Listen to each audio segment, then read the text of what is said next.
Assalamualaikum warahmatullahi wabarakatuh. Kami dari kelompok 4 akan menyuguhkan materi mengenai ukuran pemusatan dari kelas statistik B. Perkenalkan, nama saya Zinela Helgana Syawinalda, nomor induk mahasiswa 9341261119. Di sini saya akan menjelaskan pengertian ukuran pemusatan. Ukuran pemusatan data adalah sembarang ukuran yang menunjukkan pusat segugus data yang telah diurutkan dari yang terkecil sampai yang terbesar atau sebaliknya dari yang terbesar sampai yang terkecil. Nanti kami akan menjelaskan rata-rata hitung mean. Yang pertama, mean aritmatika. Mean aritmatika dari n data tunggal yaitu x1, x2, x3 sampai dengan xn. Dinotasikan x dibaca x bar dan didefinisikan dengan rumus rataan sama dengan x1 plus x2 plus x3 plus sampai xn per n, atau x sama dengan sigma xi per n. Keterangan yang berbentuk seperti angka 3 dibalik plus dan x itu yaitu jumlah data, n banyaknya data, xi adalah data ke i.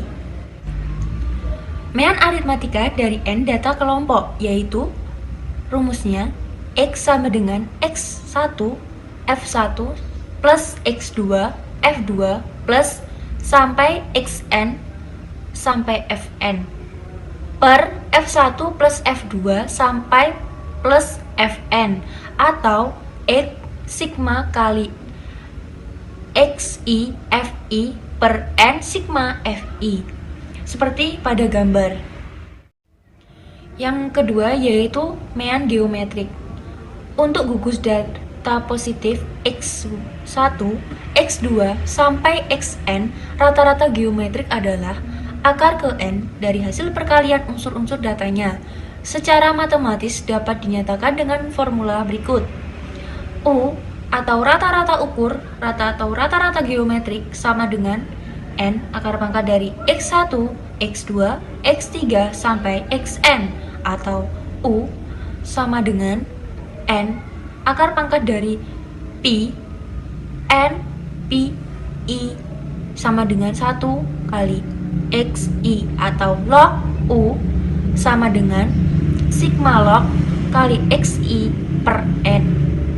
Keterangannya yang berlambang U yaitu rata-rata ukur atau rata-rata geometrik, n banyaknya sampel, yang berbentuk seperti I ada garisnya atas yaitu huruf kapital P yang menyatakan jumlah dari hasil kali unsur-unsur data. Saya Rizka Nur Aini akan meneruskan penjelasan dari Zinela tentang ukuran pemusatan. Rata-rata geometrik sering digunakan dalam bisnis dan ekonomi untuk menghitung rata-rata tingkat perubahan, rata-rata tingkat pertumbuhan, atau rasio rata-rata untuk data perurutan tetap atau hampir tetap, atau untuk rata-rata kenaikan dalam bentuk persentase. Rumus rata-rata ukur pada data tunggal, ada dua cara untuk menghitung rata-rata ukur, yaitu dengan cara biasa dan dengan logaritma. Pada prinsipnya, penghitungan kedua metode tersebut adalah sama. Perbedaannya adalah pada tingkat kesulitan pada proses penghitungannya.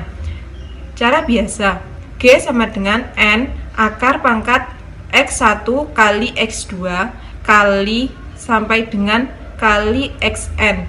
Perhitungan menggunakan cara biasa akan sulit dilakukan jika data yang digunakan banyak dan nilainya besar. Cara logaritma, log kurung G sama dengan 1 per N sigma Ni sama dengan 1 log Xi.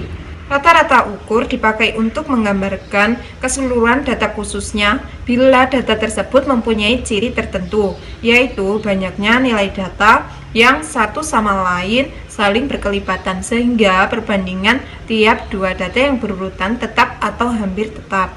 Bila suatu kelompok data mempunyai ciri seperti ini, maka rata-rata ukur akan lebih baik daripada rata-rata hitung. G antilog kurung sigma log X bagi sigma N untuk data yang besar. G antilog sigma F kali log X bagi sigma F untuk data berkelompok.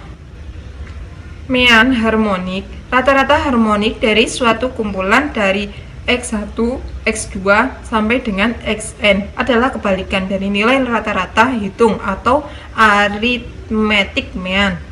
Secara matematis dapat dinyatakan dengan formula berikut. Untuk data tidak berkelompok, RH sama dengan N bagi sigma 1 per X. Untuk data berkelompok, RH F bagi sigma F per X. Perkenalkan, nama saya Muhammad Yahya Ansori, NIM 9341260019. Di sini saya akan melanjutkan penjelasan dari teman-teman saya, yaitu tentang rata-rata hitung tertimbang.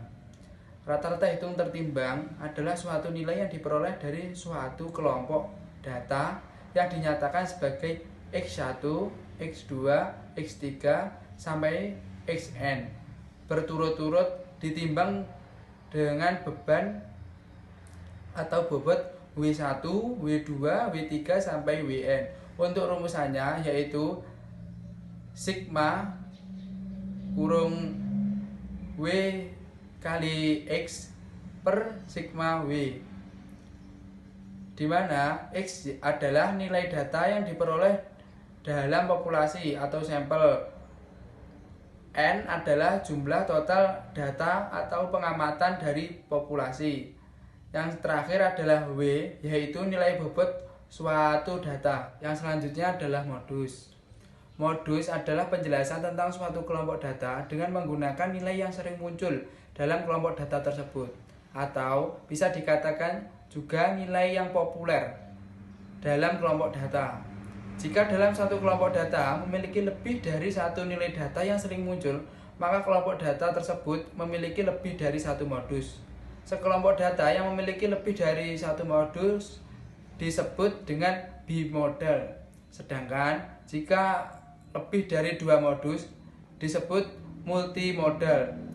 Jika dalam kelompok data tidak terdapat satupun data yang sering muncul, maka kelompok tersebut dianggap tidak memiliki modus. Modus biasanya memiliki rumus sebagai berikut. Modus sama dengan tepi bawah kelas median ditambah buka kurung selisih frekuensi kelas modus dengan frekuensi sebelum kelas modus per selisih frekuensi kelas modus dengan frekuensi sebelum kelas modus ditambah selisih frekuensi kelas modus dengan frekuensi setelah kelas modus, tutup kurung, dikali dengan panjang kelas interval. Itulah yang dapat kami sampaikan mengenai ukuran pemusatan. Kami meyakini masih banyak kekurangan dan kami minta maaf. Akhir kata, wassalamualaikum warahmatullahi wabarakatuh.